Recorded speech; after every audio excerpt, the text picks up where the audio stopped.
आज की हमारी वीडियो है difference between guidance and counselling. अच्छा, इससे पहले एक क्वेरी है जो मुझसे पूछी जाती है कि जी आपकी फलां वीडियो जो है ना वो नहीं मिल रही, तो उसके लिए आप मेरी प्लेलिस्ट के ऊपर जाया करें। प्लेलिस्ट, बहुत सारी प्लेलिस्ट आपको मिल जाएंगी। उसके अंदर गाइडेंस एंड काउंसलिंग सीरीज आपको मिलेगी, करिकुलम मिलेगी, psychology, child development and pedagogy वो आपको मिलेगी। इसके अलावा ईटा सीरीज है, FPSC के लिए एक अलहदा सीरीज बनाई है। इस तरह से जो मेरे इंडियन व्यूअर्स हैं उनके लिए भी मैंने उनके जो मुख्तलिफ एग्जाम्स हैं उसके लिए मैंने मुकम्मल एक प्लेलिस्ट बनाई हुई है। तो वहाँ पर आप चेक करेंगे तो होपफुली आपको बहुत सारी वीडियोस और बहुत सारा कंटेंट मिल जाएगा। तो आज हम करने लगे हैं difference between guidance and counselling.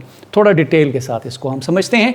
अच्छा, giving general information and help is guidance, यानी एक बच्चा आपके पास चल के आया है, वो बच्चा हो सकता है बड़ा हो सकता है, तो वो आपको अपने करियर के बारे में पूछता है। कुछ बच्चे आते हैं वो आपसे पूछते हैं कि जी आपने कैसे पढ़ा, आपके जो है ना वो सब्जेक्ट कौन कौन से थे, तो कैसे जो है ना वो आपने यहाँ तक आप पहुँचे हैं। तो बतौर एक्सपर्ट आप उनसे बातचीत करते हैं। किसी एक बच्चे को आपने करियर के तौर पर बता दिया कि करियर आपने क्या चूज़ करना है, सब्जेक्ट्स आपके कौन कौन से होने चाहिए, और या किसी ग्रुप को आपने बता दिया, तो ये हो जाएगी गाइडेंस। अब काउंसलिंग जो है वो एक डिफरेंट मैटर है। काउंसलिंग क्या होती है?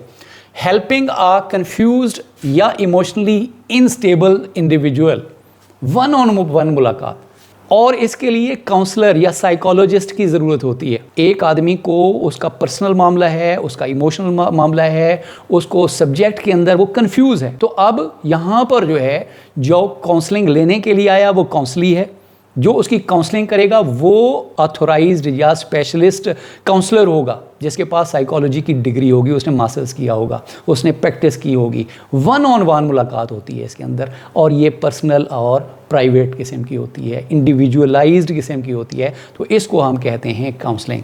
काउंसलिंग के अंदर कौन सी मेन चीज़ें हैं? इसके लिए एक जो गाइडेंस थी ना, वहाँ पर तो टीचर था या बड़ा था, मैंने कहा कि आप एक्सपर्ट हो सकते हैं, मैं हो सकता हूँ। जनरल गाइडेंस देनी है वो एक को भी दी जा सकती है या ग्रुप को भी दी जा सकती है।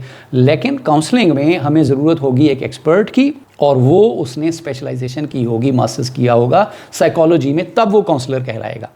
और दूसरा है कि लोगों के, इंडिविजुअल्स के जो उनके पर्सनल मामलात हैं, उनके इंडिविजुअलाइज किस्म के इमोशनल मामलात हैं, उनको लर्निंग से मुतालिक, सब्जेक्ट चूज़ करने से मुतालिक वो कंफ्यूज हैं, वो इतने कॉन्फिडेंट नहीं, उनको जो वन ऑन वन मुलाकात है उसके अंदर जो हम सेशन लगाते हैं उसको काउंसलिंग कहते हैं। अब काउंसलिंग के बारे में कार्ल रॉजर्स क्या कहता है? Counselling is a process in which the counsellor helps an individual understand himself and solve his problems।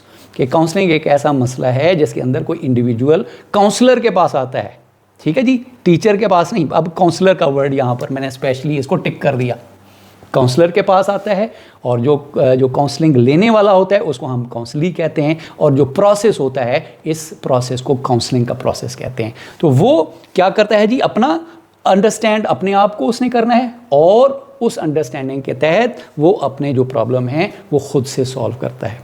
इसमें क्या हुआ, काउंसलर ने उसकी काउंसलिंग की, लेकिन जो सॉल्व करना है नॉन डायरेक्टिव किस्म की जो काउंसलिंग होगी, उसने जो सॉल्व करना है वो जो काउंसली है या स्टूडेंट है, जो इंडिविजुअल है, उसने खुद से मुख्तलिफ राहें मुतय्यन करनी है, डिसीजन मेकिंग वो खुद करेगा जी। इसके करैक्टरिस्टिक्स क्या होते हैं काउंसलिंग के? सबसे पहले ये पर्सनल इंटरेक्शन होता है, फेस टू फेस मुलाकात होती है, मीटिंग होती है, किसी अलहदा रूम में होती है, और ये काफ़ी पर्सनल किस्म का एक मामला है। उसके बाद पर्सनल प्रॉब्लम, उसमें क्या डिस्कस करता है, कोई इंडिविजुअल आता है, उसको प्रॉब्लम होते हैं, ग्रुप के मसाइल नहीं है, उसको जो प्रॉब्लम होते हैं वो उनको डिस्कस करता है। उसके पर्सनल इमोशनल मसाइल हो सकते हैं उसको, और मुख्तलिफ हो सकते हैं, लेकिन वो उस पर्सन से रिलेटेड होंगे। फिर फोकस ऑन, उसके बाद है कॉन्फिडेंशियल होता है, इसको आप पब्लिक नहीं कर सकते। क्या बातचीत हुई काउंसलर और काउंसली के दरमियान, उसको आप पब्लिक नहीं कर सकते, उसको आप अपनी रिसर्च के अंदर भी नहीं डाल सकते। हाँ, आप उससे परमिशन लिए बगैर, अगर वो परमिशन देता है तो तब भी उसका नाम नहीं आएगा, तब भी जो है वो उसका जिक्र कहीं पर नहीं किया जाएगा, तब ये कॉन्फिडेंशियल मामला होता है। ये पब्लिक नहीं होता कि जी फलाने लोग आए थे, मैंने ये डिस्कशन की, नहीं, ऐसा नहीं है कि जो आदमी आया था उसकी सारी बातें जो है वो कॉन्फिडेंशियल रहेंगी। तो ये काउंसलर की जो वो उसके एथिक्स हैं काउंसलिंग के, उसके अंदर एक बुनियादी शर्त है। Focus on feeling of counselling. अब उसकी अजीब व गरीब किस्म की फीलिंग है, वो इमोशनली अनस्टेबल है, तो आपने क्या करना है बतौर काउंसलर या जो काउंसलर होगा बतौर काउंसलर क्या क्या करना है जी, उसकी फीलिंग्स के एम्पैथी जगानी है कि वो क्या फील कर रहा है। वहाँ तक आपने, जब तक उसके लिबास में आप दाखिल नहीं होंगे, उसके माइंडसेट के मुताबिक अपने आप को नहीं ढालेंगे, उसको आप नहीं समझ पाएंगे।